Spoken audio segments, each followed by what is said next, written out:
अस्सलाम वालेकुम। ईद उल अज़हा के हवाले से इतनी डिटेल में और इतनी अच्छी वीडियो आज से पहले आपने यूट्यूब पे कभी नहीं देखी होगी। आप मेरी वीडियो को स्किप कर सकते हैं, लेकिन एक बार वीडियो को जरूर देख लीजिए, उसके बाद भले अमल करें या ना करें, क्योंकि आज की वीडियो होने वाली है बहुत ही खास। और आज की वीडियो में आपको वो सब चीजें मिलेंगी जो आज से पहले आपको कभी किसी ने नहीं बताई होंगी और शायद ही आपने इससे पहले कभी सुनी हो, और अगर सुनी भी होंगी तो बहुत कम। और आज जो मैं आपके साथ शेयर करूंगी इस बारे में आपके साथ शर्तिया कह सकती हूँ कि आज की वीडियो आप पूरी देखने के बाद अगर इस पे अमल करेंगे तो सवाल ही पैदा नहीं होता कि ईद उल अज़हा पे गोश्त खाने के बाद मैदा, जिगर, कोलेस्ट्रॉल, दिल के अमराज, शुगर की ज्यादती, हाइपरटेंशन, यूरिक एसिड या आर्थराइटिस का कोई भी मसला हो। क्योंकि मेरी वीडियो देखने के बाद आप ईद उल अज़हा पे सुन्नत के मुताबिक गोश्त खाने के बाद भी अपने आप को हेल्दी रख सकते हैं और आपको किसी भी किस्म का कोई हेल्थ इशू नहीं होगा। बस शर्त यह है कि आपको मेरी बताई हुई बातों पे अमल करना है। और हाँ, थंबनेल में जो कुछ आपने पढ़ा है वो सब कुछ आपके साथ इस वीडियो में जरूर शेयर करूंगी। ध्यान से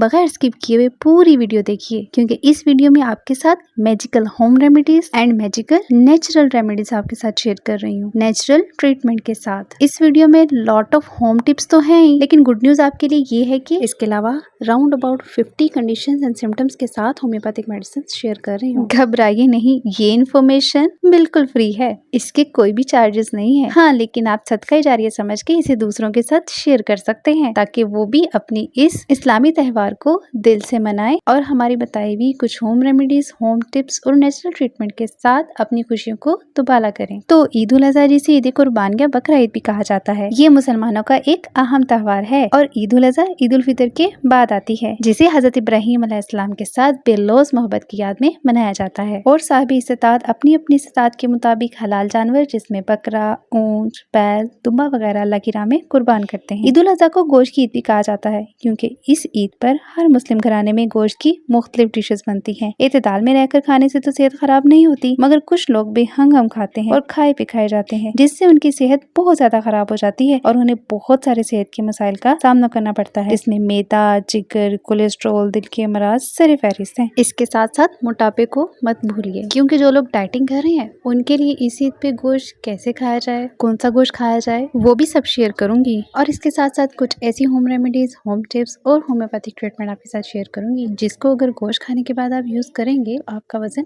कभी भी नहीं बढ़ेगा, बल्कि वेट लॉस होगा। और यही तो डिस्कस करना है हमें आज, इन्हीं पे तो हम बात करेंगे। तो वक्त ज़ाया किए बगैर शुरू करते हैं आज की वीडियो को। अस्सलाम वालेकुम। तमाम अहले इस्लाम को ईद उल अज़हा की ढेरों खुशियाँ मुबारक हो। मैं हूँ डॉक्टर दिया और वेलकम करती हूँ आपको होम्योपैथिक गैलेक्सी में। आज की वीडियो में सबसे पहले आपके साथ शेयर करूंगी कुछ प्रिकॉशन हेल्थ रिलेटेड, कौन से काम आपको करने चाहिए इस ईद पे और कौन से काम आपको नहीं करने चाहिए। फिर आपके साथ ये भी शेयर करूंगी कि वो लोग जो पहले ही कुछ बीमारियों का या हेल्थ इश्यूज का शिकार हैं, वो कैसे ईद कुर्बान पर गोश्त खाकर अपने आप को हेल्दी रख सकते हैं। इसके अलावा आपके साथ साथ कुछ होम टिप्स भी शेयर करती चलूंगी कि आप ईद के 2 दिन या 3 दिन अगर आपके पास कोई डॉक्टर अवेलेबल नहीं है तो आप कैसे कुछ होम रेमेडीज के साथ अपनी हेल्थ को अच्छा रख सकते हो। इसके अलावा कुछ होम्योपैथिक रेमेडीज ऐसी जो कि जादुई असर करेंगी। ईद एक खुशी का त्योहार है जो दिलो जान से सेलिब्रेट करने का नाम है, न कि बीमार होकर हॉस्पिटल में दाखिल होने का। गोश्त खाएं जरूर, मगर इत्तेदाल और समझदारी के साथ। कुर्बानी का गोश्त जरूर खाइए, क्योंकि इस गोश्त में शिफा भी होती है। ईद कुर्बान पे कुछ लोग ऐसे हैं जिन्हें ऑलरेडी कुछ हेल्थ इश्यूज होते हैं, जैसे कुछ डायबिटिक पेशेंट्स होते हैं, कुछ कार्डियक पेशेंट्स होते हैं, कुछ ऐसे पेशेंट्स होते हैं जिन्हें हाइपरटेंशन होती है, कुछ ऐसे पेशेंट्स होते हैं जिनका यूरिक एसिड बढ़ा हुआ होता है, कुछ आर्थराइटिस के पेशेंट्स होते हैं, कुछ ऐसे पेशेंट्स होते हैं जिन्हें लिवर डिसऑर्डर्स होते हैं, कुछ ऐसे पेशेंट्स होते हैं जिन्हें स्टमक प्रॉब्लम होती है। और आजकल के दौर में स्टमक प्रॉब्लम होना या स्टमक का पेशेंट होना ये बहुत ज्यादा कॉमन है। तो जनरली एक बात करूंगी कि खाना सुन्नत के मुताबिक खाएं। सबसे पहले डायबिटिक पेशेंट की बात करती हूँ। डायबिटिक पेशेंट गोश्त जरूर खाएं, मगर थोड़ी मिकदार में खाएं। ज्यादा खाने से उनकी शुगर लेवल हाई होगी। कोशिश करें कि लेट नाइट मत खाएं। कार्डियक पेशेंट्स की बात करते हैं। कार्डियक पेशेंट्स गोश्त खा सकते हैं, लेकिन बहुत थोड़ी मिकदार में खाएं और कोशिश करें कि रात को वो गोश्त बिल्कुल भी ना खाएं। ऐसे ही हाइपरटेंशन के जो पेशेंट्स हैं वो गोश्त खाएं, लेकिन थोड़ी मिकदार में, और उन्हें सबसे ज्यादा एहतियात ये करनी चाहिए कि नमक का कम से कम इस्तेमाल करें गोश्त के अंदर। और हाइपरटेंशन के पेशेंट्स रात को गोश्त इस्तेमाल न करें। जो पेशेंट आर्थराइटिस के पेशेंट्स हैं या यूरिक एसिड के पेशेंट्स हैं या जिनका कोलेस्ट्रॉल हाई रहता है, वो बहुत ही लिमिटेड क्वांटिटी में गोश्त खा सकते हैं, क्योंकि गोश्त में यूरिक एसिड एसिड कंपोजिशन ज्यादा होती है और ज्यादा गोश्त खाने से आपका यूरिक एसिड लेवल बढ़ सकता है। ऐसे ही आर्थराइटिस पेन्स ज्यादा हो सकती हैं और कार्डियक इश्यूज बढ़ सकते हैं। ऐसे पेशेंट्स जिनको लिवर के मुख्तलिफ डिसऑर्डर्स हों वो कम से कम गोश्त खाएं, क्योंकि गोश्त में ऐसे एंजाइम्स मौजूद होते हैं जो कि लिवर को डिस्टर्ब करते हैं, उस सूरत में जब लिवर में ऑलरेडी कुछ प्रॉब्लम्स मौजूद हों। अब बात करते हैं स्टमक पेशेंट्स की। स्टमक पेशेंट्स की जहाँ तक बात है, स्टमक पेशेंट कोशिश करें कि गोश्त का थोड़ा इस्तेमाल करें और रात के वक्त कम से कम गोश्त का इस्तेमाल करें, क्योंकि गोश्त बहुत देर से हजम होता है और अगर रात को गोश्त खाना जरूरी है तो आप सोने से 3 से 4 घंटे पहले गोश्त खा लें और उसके बाद अच्छी सी वॉक करें ताकि गोश्त अच्छी से डाइजेस्ट हो जाए, क्योंकि गोश्त में ऐसे एंजाइम्स मौजूद होते हैं जो कि गैसेस प्रोड्यूस करते हैं और ऐसे पेशेंट जिनको गैस्ट्राइटिस का मसला होता है उन्हें गोश्त खाने से ज्यादा प्रॉब्लम हो सकती है, क्योंकि हमारे यहाँ देखा गया है कि एक वक्त में एक डिश तो होती नहीं है, बहुत ज्यादा गोश्त की बनी हुई डिशेस एक टाइम पे मौजूद होती हैं और उन मुख्तलिफ डिशेस को एक ही वक्त में खाकर सबसे ज्यादा जो चीज डिस्टर्ब होती है वो है स्टमक, क्योंकि बहुत ज्यादा गोश्त खाने से गैसेस बनना शुरू हो जाती हैं। जिन्हें गैस्ट्राइटिस का प्रॉब्लम होता है उन्हें ये प्रॉब्लम ज्यादा हो जाता है और वक्त पे गोश्त खाने से भी ये प्रॉब्लम बढ़ जाती है और रात के वक्त खाने से भी ये प्रॉब्लम बढ़ जाती है और रात को गोश्त खाने के बाद फौरन से सो जाने से भी ये प्रॉब्लम बहुत ज्यादा बढ़ जाती है। अब स्टमक से ही रिलेटेड एक डिजीज की बात करते हैं जिसे एच पाइलोरी कहा जाता है। एच पाइलोरी एक बैक्टीरिया का नाम है जिसे हेलिकोबैक्टर कहा जाता है। कोई पेशेंट ऐसा जो एच पाइलोरी में मुब्तला हो वो गोश्त खा सकता है या नहीं खा सकता है, तो कैसे खा सकता है उसकी बात हम यहाँ पे डिस्कस करते हैं। अभी इस वक्त जो आप मेरी वीडियो देख रहे हैं और इस वक्त अगर आप या आपका कोई family member H pylori positive है तो आप हरगिज रेड मीट नहीं खा सकते, यानी कि दुम्बा, बकरा, ऊंट, बैल किसी भी किस्म का गोश्त नहीं खा सकते, क्योंकि रेड मीट में जो प्रोटीन होती है वो प्रोटीन एच पाइलोरी बैक्टीरिया को ज्यादा ग्रोथ देती है। पाइलोरी रेड मीट की प्रोटीन में बहुत ज्यादा हैप्पी रहता है और एच पाइलोरी बैक्टीरिया जब ज्यादा ग्रोथ करेगा तो पेशेंट को गैस्ट्राइटिस का प्रॉब्लम ज्यादा बढ़ जाएगा और उसका मैदे का अल्सर ठीक नहीं होगा और ये अल्सर अगर ठीक ना हो, क्रॉनिक कंडीशन इख्तियार कर ले तो ये स्टमक कैंसर भी बन सकता है। अब वो तमाम पेशेंट्स जो कि एच पाइलोरी के पेशेंट्स हैं वो इस ईद पे क्या करें, वो गोश्त को कैसे खाएं तो कौन सा गोश्त खाएं। तो एच पाइलोरी पॉजिटिव के तमाम पेशेंट्स व्हाइट मीट खा सकते हैं, जिनमें मछली और मुर्गी बहुत ज्यादा कॉमन है, लेकिन इसके खाने के बाद भी अगर कोई प्रॉब्लम होती है तो ऐसे पेशेंट्स क्या करें, कौन सी होम रेमेडीज इस्तेमाल करें, या वो तमाम पेशेंट्स जिनका जिक्र अभी वीडियो में पहले मैं कर चुकी हूँ। ये जितने भी पेशेंट्स हैं, ये जितनी भी ये कंडीशन अगर किसी के साथ है तो वो होम रेमेडीज में क्या करें ईद कुर्बान पर गोश्त खाने के बाद या गोश्त खाने के साथ या गोश्त खाने से पहले, तो वो वीडियो में आगे चल के आपके साथ शेयर करती हूँ। तो वीडियो को स्किप मत कीजिएगा, क्योंकि आपको फिर रेमेडीज की समझ नहीं आएगी कौन सी रेमेडी कैसे और कब यूज करनी है। तो चलिए अब बात करते हैं मोटापे की। वो तमाम लोग जो अपनी ओबेसिटी, अपने मोटापे से फाइट कर रहे हैं, तो ऐसे तमाम लोग गोश्त खा सकते हैं, लेकिन वो कोशिश करें कि बकरे का गोश्त इस्तेमाल कर लें, बैल का या दुम्बे का गोश्त इस्तेमाल ना करें, और अगर इस्तेमाल करना भी है तो बहुत ही कम क्वांटिटी में इस्तेमाल करें। मैक्सिमम मीट के एक स्लाइस का वेट 100 ग्राम्स हो, और गोश्त को जब भी इस्तेमाल करें उसमें चिकनाई अच्छी तरह से हटाकर इस्तेमाल करें, और आपने व्हाइट फ्लोर या मैदा इस्तेमाल नहीं करना। ऐसे ही आप कार्बोनेटेड वाटर भी इस्तेमाल नहीं करेंगे। आपने वॉक लाजमी करनी है और नॉर्मल रूटीन के मुताबिक जो आपका डाइट प्लान चल रहा है आप उसको एज इट इज ही रहने दें। गोश्त में मौजूद चर्बी, चक्की या फैट आपने हर किस भी इस्तेमाल नहीं करना, क्योंकि जितना ज्यादा आप फैट लेंगे आपकी ओबेसिटी में इजाफा होगा। इसके अलावा वीडियो को आप ध्यान से देखते रहिए। आपके लिए कुछ टिप्स और कुछ होम रेमेडीज ऐसी शेयर करने जा रही हूँ जिसको आप गोश्त खाने के साथ यूज कर सकते हैं, और वो होम रेमेडीज ना सिर्फ आपकी हेल्थ के लिए ओवरऑल बहुत अच्छी हैं, बल्कि वजन कम करने में भी आपकी बहुत ज्यादा हेल्प करेंगी। ये जो कहावतें होती है ना, गलत नहीं होती, बड़े काम की होती है। एक कहावत है, सुबह का नाश्ता बादशाहों की तरह करना चाहिए और दोपहर का खाना वजीरों की तरह खाना चाहिए और रात का फकीरों की तरह। तो इस कहावत का मतलब ये हुआ कि सुबह अच्छा खासा पेट भर के आप खाना खा सकते हैं और ठोस और हैवी डाइट ले सकते हैं। दोपहर को नॉर्मल खाना खाइए, लेकिन रात को बहुत कम खाना खाइए। ऐसा है ना कि हमारा जो डाइजेस्टिव सिस्टम है ना, वो सारा सूरज की किरणों से काम करता है। जैसे जैसे सूरज तुलू होता है ना, तो डाइजेशन हमारी फास्ट होती है, और जब सूरज स्वरूप हो जाता है तो डाइजेशन बहुत स्लो हो जाती है, इसलिए रात को हैवी खाने नहीं खाने चाहिए। और अगर मैं आपसे ये कहूँ कि ईद उल अजहा की इस खुशी के त्यौहार पे आप रात की पार्टीज खत्म कर दें, क्योंकि ईद उल अजहा पे रात की पार्टीज में गोश्त से बनी एक डिश तो होती नहीं, बहुत सारी डिशेस होती हैं, जिनमें बीफ टिक्का, बारबेक्यू, कोरमा, बिरयानी, पुलाव वगैरह वगैरह। तो इतना ज्यादा हैवी और मुरगन मसाले वाले खाने खाने के बाद जो हेल्दी इंसान है वो तो बीमार होगा ही होगा, लेकिन वो तमाम पेशेंट्स जिनका मैं ऑलरेडी इस वीडियो के स्टार्ट में जिक्र कर चुकी हूँ वो तो डेफिनेटली ज्यादा बीमार होंगे और हॉस्पिटल जाएंगे। रात की पार्टीज अगर आप खत्म नहीं कर सकते तो अर्ली कर लें, इवनिंग में कर लें आप पार्टीज, और खाना सोने से कम 3 से 4 घंटे पहले खाएं। खाना खाने के बाद वॉक लाजमी करें, आधा घंटा सुबह, आधा घंटा दोपहर को और आधा घंटा रात को। वॉक करना तो ओवरऑल हेल्थ के लिए बहुत अच्छा है, लेकिन बकरा ईद पे गोश्त खाना और मुरगन ग़िज़ाएं खाना और उसके बाद वॉक ना की जाए तो बहुत सारे हेल्थ के इश्यूज हो जाते हैं, तो इसलिए वॉक लाजमी है। और हाँ, ईद का मतलब ये नहीं कि आप रात भर भी जागते रहें, दिन में भी जागते रहें, पार्टीज अटेंड करें, आउटिंग पे जाएं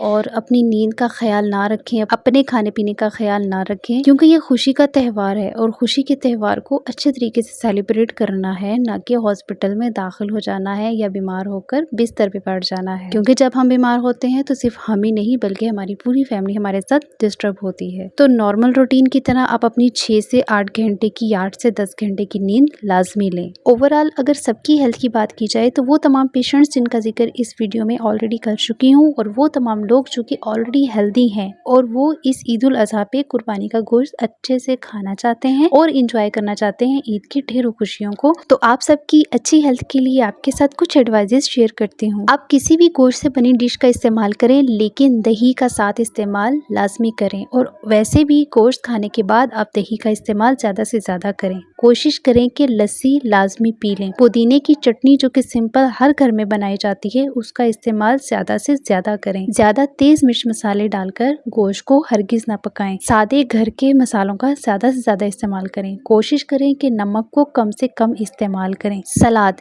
जिसकी अहमियत से सारे ही वाकिफ हैं, और सलाद हर इंसान की अच्छी हेल्थ के लिए बहुत ज्यादा जरूरी है, और ज्यादा से ज्यादा अपने खाने के साथ सलाद इस्तेमाल करें। और कोशिश करें कि लहसुन का इस्तेमाल ज्यादा करें, अदरक का इस्तेमाल ज्यादा करें, चिकनाई को हटाकर खाने की कोशिश करें। वॉक एक ऐसी चीज है जिसकी अहमियत से कोई भी इनकार नहीं कर सकता। आपको खाना खाने के बाद लाजमी वॉक करनी है। ईद कुर्बान एक ऐसी ईद है जिसमें गोश्त का बहुत ज्यादा इस्तेमाल करने के बाद अगर कहवा पी लिया जाए तो गोश्त बहुत ज्यादा जल्दी हजम हो जाता है और किसी भी किस्म का हेल्थ इशू नहीं होता। आपके साथ वीडियो में आगे चल के कुछ बहुत ज्यादा कॉमन और इफेक्टिव कहवे की रेसिपीज भी शेयर कर रही हूँ, जिन्हें आप इस्तेमाल करके बहुत ज्यादा आउटस्टैंडिंग रिजल्ट्स ले सकते हैं। इसके अलावा वो लोग जो हर वक्त कहवा नहीं बना सकते वो अपने पास एक फक्की बनाकर रख लें, वो भी आपके साथ शेयर कर रही हूँ। सबसे ज्यादा जरूरी जिस चीज का आपको ध्यान रखना है वो है ठंडी बोतलों से परहेज करना है। आपने ठंडी बोतलें हरगिज नहीं पीनी। कार्बोनेटेड वाटर आपने यूज नहीं करना। आपने ठंडा पानी नहीं पीना, क्योंकि बकरा ईद पे जो गोश्त होता है उसमें ऑयल, चिकनाई बहुत ज्यादा होती है, उसमें फैट बहुत ज्यादा होता है। तो फैटी गोश्त खाने के बाद जब हम ठंडी बोतलें, ठंडा पानी या कार्बोनेटेड वाटर पीते हैं तो वो वैसे भी हमारे स्टमक के लिए बहुत ज्यादा डेंजरस है, और जब हम ठंडा करके पीते हैं उससे स्टमक भी डिस्टर्ब होता है और फिर उससे गला भी खराब होता है, थ्रोट इन्फेक्शन हो जाता है, फीवर, फ्लू और बहुत सारे और मसाइल भी पैदा हो जाते हैं। तो इन चीजों से आपको परहेज करना है। तो अब मैं आपके साथ शेयर करती हूँ कुछ होम रेमेडीज, कुछ होम टिप्स जिन्हें आप यूज करके हेल्दी रह सकते हो। तो चलिए शुरू करते हैं आज की होम रेमेडीज को। कहवे तो बहुत सारे होते हैं, हर कहवे की अपनी एक अहमियत है। आज मैं आपके साथ टॉप 10 कहवे की रेसिपी शेयर कर रही हूँ और साथ ही आपके साथ एक किंग कहवे की रेसिपी शेयर कर रही हूँ जो बहुत ही ज्यादा इफेक्टिव है। बकरा ईद का गोश्त खाने के बाद आप थोड़ी सी हल्दी और अदरक लेके पानी में अच्छी तरह बॉईल करके छान के उसका कहवा पी सकते हैं। अदरक का 1 से 1.5 इंच का टुकड़ा लेकर 1 से 2 गिलास पानी में अच्छी तरह बॉईल करके उसका कहवा पी सकते हैं। 2 लौंग ले लीजिए, आप उसे 1 गिलास पानी में डालकर अच्छी तरह बॉईल करके उसका कहवा बनाकर पी लीजिए। ये भी बहुत ज्यादा इफेक्टिव है, जितना भी बादीपन होगा उसके साथ खत्म हो जाएगा। दालचीनी का छोटा सा टुकड़ा लेके 1 गिलास पानी में डाल के अच्छे से बॉईल करके उसका भी आप कहवा पी सकते हैं। इसके अलावा पुदीना और अदरक लेकर पी सकते हैं। इसके अलावा आप अजवाइन, सौंफ, बड़ी इलायची और छोटी इलायची, इन चारों को थोड़ी थोड़ी क्वांटिटी में मिक्स करके अच्छी तरह पानी में बॉईल करके वो कहवा भी पी सकते हो। बहुत ज्यादा इफेक्टिव है। सबसे ज्यादा सिंपल जो कहवा आप यूज कर सकते हैं वो है ग्रीन टी, यानी कि सब्ज चाय का कहवा। आप सब्ज चाय के थोड़े थोड़े से कहवे में छोटी इलायची डाल के अच्छी तरह बॉईल करके उसको भी पी सकते हो। इसके अलावा बेसल, न्यासपो, स्वीट बेसल या तुलसी के कुछ फ्रेश पत्ते या सूखे हुए पत्ते ले लें। साथ ही पुदीने के फ्रेश से सूखे हुए पत्ते ले लें। इसके साथ अदरक को ऐड करके अच्छी तरह बॉईल करके उसका कहवा भी आप पी सकते हैं। इसके अलावा सिंपल आप सौंफ और अजवाइन को लेके अच्छी तरह पानी में बॉईल करके इनका कहवा भी पी सकते हो। अब आपके साथ किंग कहवे की रेसिपी शेयर कर रही हूँ जो बहुत ज्यादा इफेक्टिव है और ये कहवा इतना इफेक्टिव है कि तकरीबन 60 सालों से रेसिपी चलती आ रही है। तो बहुत पुराने और इफेक्टिव कहवे की आपके साथ रेसिपी शेयर कर रही हूँ, आप इसे नोट डाउन कर लीजिए। किंग कहवे के लिए जो आपको चीजें चाहिए उनमें दालचीनी, फूलबादियान, सौंफ, अजवाइन, पुदीना, लौंग, अदरक, बड़ी इलायची, सफ़ेद ज़ीरा, छोटी इलायची, इन तमाम चीज़ों को हस्बे ज़ायका थोड़ा थोड़ा सा मिक्स करके रख लें और कुछ पानी लेके उसमें अच्छी तरह बॉईल करके ईद के दिनों में हर खाने के बाद ये कहवा लाजमी पिए। गर्मियों के दिनों में ये कहवा आधे से 1 कप आप ले लीजिए। अगर सर्दियों के दिन है तो आप इस कहवे को हर 2 से 3 घंटे के बाद यूज कर सकते हैं। वो लोग जिन्हें कहवे पसंद नहीं, चटनियाँ पसंद नहीं और फक्की खाते हैं अपने अच्छे हाजमे के लिए, और बकरा ईद पे इसकी अहमियत और भी बढ़ जाती है। तो फक्की लवर्स के लिए एक किंग फक्की आपके साथ शेयर करती हूँ। इतनी ज्यादा इफेक्टिव है कि इसकी अहमियत से कोई भी इनकार नहीं कर सकता। और फक्की का सबसे बड़ा फायदा ये भी है कि ये इजी टू कैरी है। आप जहाँ कहीं भी जाएं आप उसे अपने पास अपने पर्स में रख सकते हैं। तो नोट कर लीजिए फक्की की रेसिपी। पुदीने का पाउडर, सफेद जीरा, अजवाइन और सौंफ, इन चीजों को लेकर आप ग्राइंड कर लें अच्छी तरह और अपने पास पर्स में रखें। हर खाने के बाद आप इसे अपनी जरूरत के मुताबिक यूज कर सकते हैं। और गोश्त खाने के बाद जब भी कभी आपको दिन में बदहजमी फील हो, आप थोड़ी सी इसको पानी के साथ ले सकते हैं। गोश्त की ईद हो और चटनी ना हो, ऐसा कैसे हो सकता है? गोश्त के साथ या फ्राइड चीजों के साथ चटनी या मुख्तलिफ किस्म की सॉसेज इस्तेमाल करने से उनका टेस्ट डबल हो जाता है। तो कर लीजिए चटनी के इंग्रेडिएंट्स नोट। तो आप ले लीजिए फ्रेश धनिया, फ्रेश पुदीना, लहसुन, सफेद जीरा, तिम्बर, हरी मिर्च और अनारदाना। इन तमाम चीजों को हस्बे ज़ायका लेकर आप अच्छी तरह ग्राइंड कर लीजिए या कूट लीजिए। जब इनका पेस्ट बन जाए तो इस पेस्ट को डायरेक्टली आप यूज कर सकते हैं या आप दही में इस पेस्ट को मिक्स करके भी यूज कर सकते हैं। हस्बे ज़ायका आप नमक इसमें ऐड कर सकते हैं। वो लोग जो बकरा ईद पे वजन कम करना चाहते हैं गोश्त खाने के बाद भी, तो उनके लिए तो ट्रिपल मजे। सबसे पहले तो ये कि वो किंग कहवा भी इस्तेमाल कर सकते हैं, फक्की भी इस्तेमाल कर सकते हैं और ये चटनी भी। और वजन कम करने वाले लोग मेरा ये मैजिकल ड्रिंक भी यूज कर सकते हैं, जिससे ना सिर्फ वजन भी कम होगा बल्कि ये रेसिपी गोश्त भी हजम करने में बहुत ज्यादा इफेक्टिव है। आपने करना सिर्फ ये है कि कुछ मिंट के पत्ते ले लेने हैं, यानी कि पुदीने के पत्ते और थोड़ा सा लेमन, और इसमें पानी डाल के अच्छी तरह से ग्राइंड करना है। अकॉर्डिंग टू टेस्ट आप इसमें सॉल्ट या शुगर ऐड कर सकते हैं, लेकिन आपने गोश्त को चिकनाई हटाकर खाना है। इसके अलावा वजन कम करने वाले तमाम लोग सूंठ का इस्तेमाल कर सकते हैं। सूंठ पाउडर लेकर उसे खाने के ऊपर हल्का सा डाल के वो खा सकते हैं, या जो आप मैजिकल ड्रिंक बना रहे हो आप उसके अंदर भी हल्का सा डाल के इस्तेमाल कर सकते हो, बिल्कुल 1 पिंच। तो जो डायबिटिक पेशेंट्स हैं वो क्या करें? डायबिटिक पेशेंट दालचीनी पाउडर का इस्तेमाल कर लें। अपने खाने के ऊपर हल्का सा दालचीनी पाउडर डाल के उसको खाएं, नहीं तो खाना खाने के बाद 1 से 2 चुटकियां दालचीनी लेकर पानी के साथ खा लें। दालचीनी पाउडर इंसुलिन को बैलेंस में रखने के लिए बहुत ज्यादा हेल्प करेगा। हाइपरटेंशन के पेशेंट्स क्या करें? हाइपरटेंशन के पेशेंट्स जो हैं बड़े गोश्त को कोशिश करें ना खाएं, और अगर खा भी रहे हैं तो नमक के बगैर खाएं, और जब भूख हो तभी आप खाएं। तो हाइपरटेंशन के पेशेंट्स के लिए लहसुन का इस्तेमाल बहुत जरूरी है। आप लहसुन की 1 से 2 क्लोव्स ले लीजिए और सुबह नाश्ते से पहले आप इसे खाइए। आप अपने हर खाने के साथ चटनी का इस्तेमाल कीजिए और उसमें लहसुन का इस्तेमाल लाजमी कीजिए। ऐसे तमाम लोग जो आर्थराइटिस या यूरिक एसिड के पेशेंट्स हैं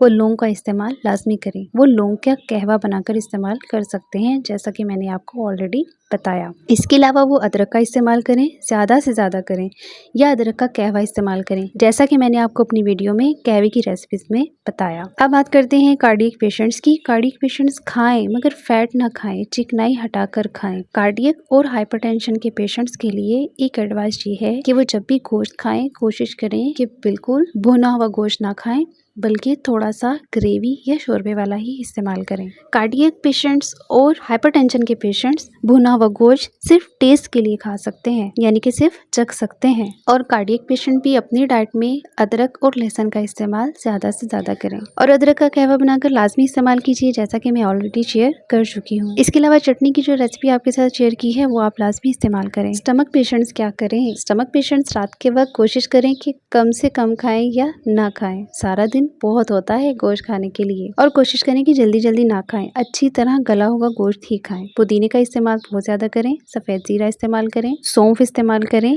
अदरक इस्तेमाल करें और हल्दी का इस्तेमाल करें। स्टमक पेशेंट अदरक और हल्दी का कहवा बनाकर भी इस्तेमाल कर सकते हैं। इसके अलावा सब्ज चाय का कहवा भी इस्तेमाल करें, वो भी उनके लिए बहुत अच्छा है। आपके साथ जो मैंने अपनी वीडियो में फक्की की रेसिपी शेयर की है स्टमक पेशेंट्स के लिए, वो बहुत ज्यादा अच्छी है। स्टमक पेशेंट्स अपनी डाइट में मिर्चों का कम से कम इस्तेमाल करें। ऐसे तमाम पेशेंट्स जो एज पाइलोरी के पेशेंट्स हैं वो रेड मीट तो ना खाएं, लेकिन आप व्हाइट मीट इस्तेमाल कर सकते हैं। इसके अलावा जो मैंने आपको फक्की की रेसिपी बताई है, आप उस फक्की को अपने पास रख के उसको आप यूज कर सकते हो अपनी डेली रूटीन में। ऐसे तमाम पेशेंट्स जिनको मुख्तलिफ किस्म के लिवर डिसऑर्डर्स हैं, वो अपनी डाइट में अजवाइन, अदरक और लहसुन का इस्तेमाल लाजमी करें और कोशिश करें कि ऑयल कम से कम खाएं। ऐसे तमाम पेशेंट जो हाइपरटेंशन के पेशेंट्स हैं, आर्थराइटिस के पेशेंट हैं, जिनका यूरिक एसिड बढ़ा हुआ होता है, या जो कार्डियक पेशेंट्स हैं, ऐसे तमाम पेशेंट्स कोशिश करें कि गोश्त को फ्राई करके ना खाएं, भुना हुआ गोश्त ना खाएं, बल्कि गोश्त को स्टीम करके खाएं। ये उनकी हेल्थ के लिए बहुत अच्छा है। अब ऐसी बातें आपके साथ शेयर कर रही हूँ जिनकी अहमियत से कोई भी इनकार नहीं कर सकता।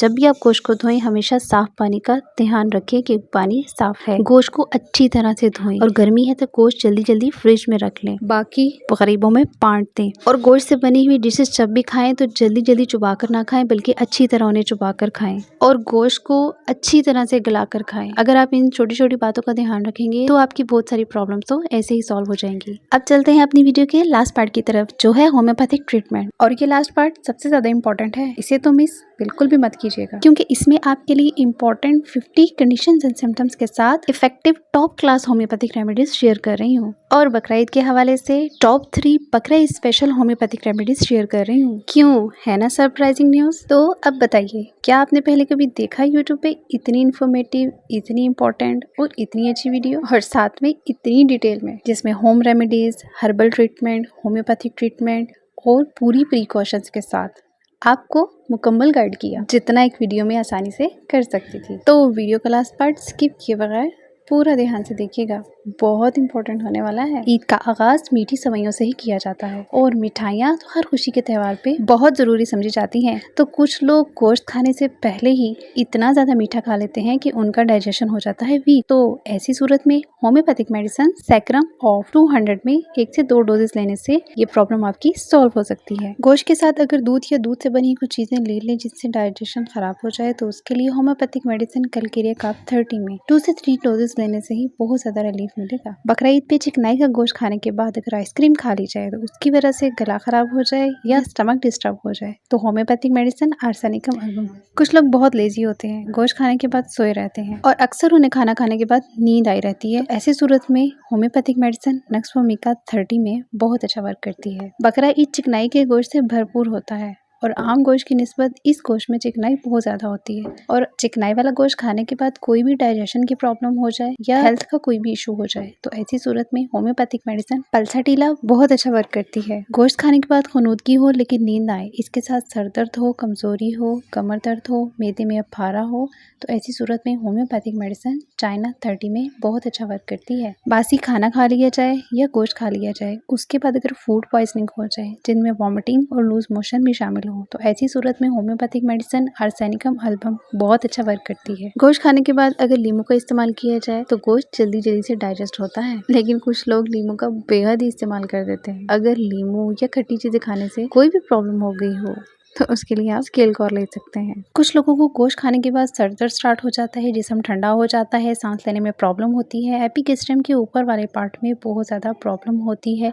बर्निंग होती है, तो ऐसी सूरत में होम्योपैथिक मेडिसिन कार्बोविश 30 में बहुत अच्छा वर्क करती है। वो तमाम पेशेंट्स जिनको ऑलरेडी कुछ लिवर डिसऑर्डर्स हों, अगर वो गोश्त खाना चाहते हैं तो अपनी डेली रूटीन में होम्योपैथिक मेडिसिन चैलिडोनियम मदर टिंचर में हाफ कप पानी में 10 कतरे डाल के दिन में 3 बार ले लीजिए। बकरा ईद क्योंकि गोश्त की ईद होती है और इस पूरी ईद के लिए एक किंग होम्योपैथिक रेमेडी है जिसका नाम है नक्स वोमिका। नक्स वोमिका 30 में आप हर खाना खाने के बाद 5 कतरे हाफ गिलास पानी में डालकर पी सकते हैं। इससे गोश्त से पैदाशुदा जितने भी बद असरात हैं वो तमाम खत्म हो सकते हैं। वो लोग जो खाना जल्दी जल्दी खाते हैं, अच्छे से चुबाते नहीं और उन्हें बहुत सारे स्टमक इश्यूज पैदा हो जाते हैं, तो इसके लिए होम्योपैथिक मेडिसिन लाइकोपोडियम 30 में बहुत अच्छा काम करती है। कुछ लोगों को गोश्त खाने के बाद चेस्ट में बर्निंग होती है और एपिगेस्ट्रम में बर्निंग होती है, तो ऐसी सूरत में होम्योपैथिक मेडिसिन रुपीनिया 30 में लेने से ये बर्निंग खत्म हो जाती है। कुछ ऐसे लोग होते हैं जो गोश्त खाने के बाद दांतों में अक्सर दर्द से तंग रहते हैं और इनसे गोश्त बिल्कुल भी चबाया नहीं जाता, बल्कि कोई भी खाना चबाया नहीं जाता। तो ऐसी सूरत में होम्योपैथिक मेडिसिन कॉस्टिकम 200 में देने से ये पेन खत्म हो सकती है।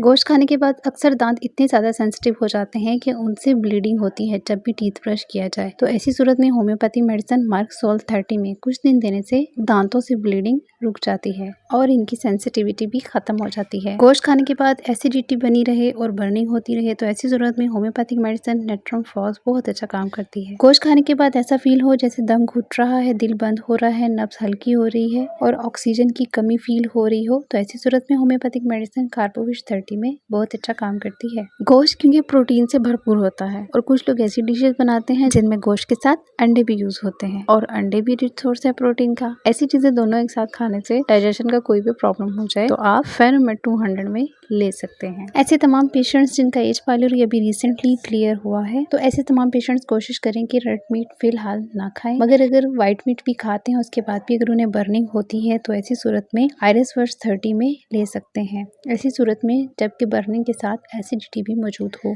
अगर आप बकरा ईद स्पेशल एक होम्योपैथिक कंपाउंड बनाना चाहते हो जिसमें बहुत सारे सिम्टम्स का एक ही ट्रीटमेंट हो तो आप ऐसा करें कि होम्योपैथिक मेडिसिन नक्सोमिका 30, लाइकोपोडियम 30 और कार्बोविश 30 इन तीनों मेडिसिन को मिक्स करके आप इक्वल क्वांटिटी में रख लें तो हर खाना खाने से पहले या बाद में 10 कतरे 1 घूंट पानी में डाल के आप पी सकते हैं। कुछ लोग बकरा ईद के गोश्त का इतनी बेचैनी से इंतजार कर रहे होते हैं कि जैसे ही उनके सामने गोश्त की बनी कोई भी डिश आती है वो जल्दी जल्दी से खाना शुरू कर देते हैं और गोश्त को जल्दी जल्दी खाने के बाद अगर उन्हें हिचकी लग जाए तो होम्योपैथिक मेडिसिन हायोसाइमा 30 में 1 से 2 डोज लेने से ही उनकी हिचकी ठीक हो सकती है। खुशी का कोई भी त्योहार हो, मीठा सबसे जरूरी माना जाता है। बहुत ज्यादा मीठा खाने के बाद अगर सीने में जलन हो तो होम्योपैथिक मेडिसिन जिंकमेट 1 डोज लेने से ही बहुत ज्यादा फर्क होगा। बकरा ईद पे पाकिस्तानी डिशेस में पुलाव एक बहुत इंपॉर्टेंट और बहुत वेल नोन डिश है। अगर आलू, चावल, बिरयानी, पुलाव वगैरह खाने से डाइजेशन का कोई भी प्रॉब्लम हो जाता है तो ऐसी सूरत में होम्योपैथिक मेडिसिन एलुमिना 200 में 1 डोज देने से ही प्रॉब्लम सॉल्व हो सकती है। बकरा ईद पे भी कुछ लोग बेकरी आइटम्स खाने से बाज नहीं आते और ना ही फास्ट फूड खाने से बाज आते हैं। तो अगर ऐसे लोग बहुत ज्यादा फास्ट फूड या बेकरी आइटम्स खा लें चिकनाई वाले गोश्त के साथ साथ तो होम्योपैथिक मेडिसिन पल्सा डीलर 2 से 3 डोजेस देने से ही प्रॉब्लम सॉल्व हो जाएगी। बहुत ज्यादा गोश्त खाने से अगर डाइजेशन का प्रॉब्लम हो और पेशेंट की तबीयत इतनी ज्यादा खराब हो जाए कि पेशेंट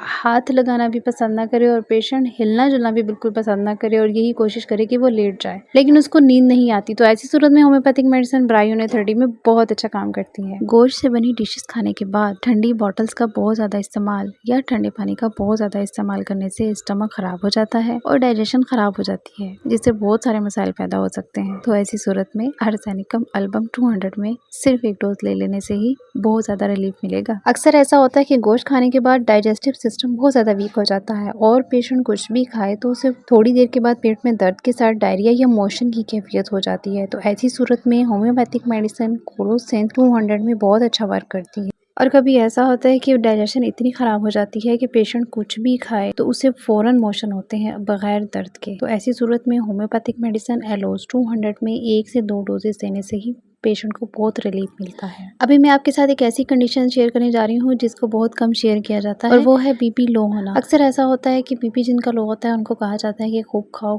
और खूब खाओ और बकरा ईद पे ऐसा कहा जाता है कि जितना ज्यादा गोश्त खाओगे उतनी ही ज्यादा आप में एनर्जी और स्टेमिना आएगा। तो ऐसा हरगिज भी नहीं है। बाज लोग ऐसे होते हैं जो होते तो वीक हैं लेकिन गोश्त खाने से उनका स्टमक और ज्यादा डिस्टर्ब हो जाता है और उन्हें भूख भी बंद हो जाती है। तो ऐसी सूरत में होम्योपैथिक मेडिसिन कार्बोविश 30 में लेने से की ये प्रॉब्लम सॉल्व हो सकती है। वो तमाम पेशेंट्स जो पाइल्स के पेशेंट हैं और गोश्त खाने से उनकी पाइल्स की प्रॉब्लम ज्यादा हो जाती है तो ऐसे तमाम पेशेंट्स के लिए 2 होम्योपैथिक मेडिसिन शेयर कर रही हूँ। सबसे पहले नक्सोमिका 200 में 1 डोज ले लें, उसके बाद एलोज 200 में 1 डोज ले लें। तो इनसे उनका पाइल्स का प्रॉब्लम ठीक हो सकता है। लेकिन आप इसका प्रॉपर इलाज कराने के लिए और प्रॉपर ट्रीटमेंट के लिए ईद के बाद अपने किसी करीबी होम्योपैथिक डॉक्टर के पास लाजमी चाहिए। सभी मुसलमान सारा साल वेट करते हैं कि बकरा ईद आएगी तो हम गोश्त खाएंगे, लेकिन कुछ लोग ऐसे होते हैं कि जो चंद लुकमे ही लेते हैं उसके बाद उनका पेट फूल जाता है और उनकी भूख बंद हो जाती है। तो ऐसी सूरत में होम्योपैथिक मेडिसिन लाइकोपोडियम 30 में हर खाना खाने से पहले आप ले सकते हैं। कुछ लोग बहुत ज्यादा तेज मिर्च मसाले पसंद करते हैं और बकरा ईद पे गोश्त भी हो और तेज मिर्च मसाले भी हो और वर्जिश भी ना की जाए, अच्छी वॉक भी ना की जाए तो बहुत सारे प्रॉब्लम्स पैदा हो जाते हैं, हमारी हेल्थ इश्यूज बहुत ज़्यादा हो जाते हैं। तो ऐसी सूरत में होम्योपैथिक मेडिसिन नक्स वोमिका 30 में लेने से बहुत ज़्यादा अच्छा वर्क करती है। सलाद का इस्तेमाल करना गोश्त के साथ बहुत ज़रूरी है, लेकिन बाज़ लोग बहुत ज़्यादा प्याज का इस्तेमाल कर लेते हैं और गर्मियों में तो प्याज का इस्तेमाल बहुत ज़्यादा होता है। तो ऐसी सूरत में प्याज खाने के बाद अगर कोई भी प्रॉब्लम हो रही हो तो ऐसी सूरत में होम्योपैथिक मेडिसिन पल्साटीला बहुत अच्छा वर्क करती है। कुछ लोग स्मोकर होते हैं और बहुत ज़्यादा स्मोकिंग करते हैं, फिर बड़ी ईद पे स्मोकिंग करना, चाय का बहुत ज़्यादा इस्तेमाल करना, मिठाइयाँ, प्याज और इसके साथ साथ गोश्त का इस्तेमाल करने से उनकी तबीयत ख़राब हो जाती है। तो ऐसी सूरत में और ऐसे पेशेंट्स के लिए होम्योपैथिक मेडिसिन तूचा 30 में 2 से 3 डोजेस देने से उनकी प्रॉब्लम सॉल्व हो सकती है। कुछ स्टमक इश्यूज ऐसे होते हैं जिन्हें गोश्त खाने से प्रॉब्लम नहीं बढ़ती, लेकिन तेज मिर्च मसाले खाने से बहुत ज़्यादा प्रॉब्लम बढ़ जाती है। तो ऐसे लोग जिनको तेज मिर्च मसाले खाने से बहुत प्रॉब्लम होती है, स्टमक इश्यूज होते हैं, तो ऐसे लोग होम्योपैथिक मेडिसिन कॉल्चिकम 30 में 2 से 3 डोजेस ले लें। माना कि लीमू का इस्तेमाल गोश्त के साथ बहुत अच्छा है और लीमू गोश्त को जल्दी हजम करने में बहुत ज़्यादा मदद देता है, लेकिन अक्सर ऐसा होता है कि लीमू के इस्तेमाल से स्टमक डिस्टर्ब हो जाता है, एसिडिटी बढ़ जाती है और जुबान वाइट हो जाती है। तो ऐसी सूरत में होम्योपैथिक मेडिसिन एंटम क्रूडम 200 में 2 से 3 दिन एक डोज डेली लेने से बहुत ज़्यादा रिलीफ मिलेगा। अब बात करते हैं एक बहुत ही खास पेशेंट की, जो कि हैं अस्थमा के पेशेंट्स। अस्थमा के जो पेशेंट्स होते हैं उनमें ऑक्सीजन की हमेशा कमी रहती है और चिकनाई वाली चीजें खाने से उनको अस्थमा का प्रॉब्लम ज्यादा हो जाता है। तो